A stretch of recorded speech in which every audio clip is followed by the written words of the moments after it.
আমরা আনন্দ লাভের জন্য ভালোবাসি মা বাবাকে, ভাই বোনকে, পরিবার পরিজনকে, বন্ধুকে, প্রেমিকাকে। আমরা চাই যে সকলে যেন আপন হয়ে থাকেন, আমাদের কাছে থাকেন। কিন্তু মানুষের একটা প্রবৃত্তি আছে যে তিনি যা লাভ করে ফেলেন তার মূল্য তিনি বুঝতেই পারেন না।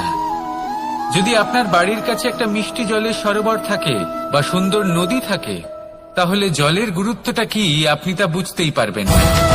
সেইখানে আপনি যদি কোনো একটা মরুভূমিতে যান, আপনি অনুভব করতে পারবেন যে এক একটা ফোঁটা জলের কি গুরুত্ব, তার মূল্য কি। সুখের মুহূর্তে যদি আপনজনদের মনে রাখেন, তবে দুঃখের মুহূর্ত নিজে থেকেই দূরে সরে যাবে।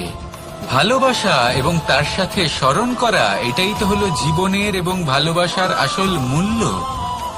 আসুন আর আমার সাথে ভালোবেসে বলুন, রাধা রাধা।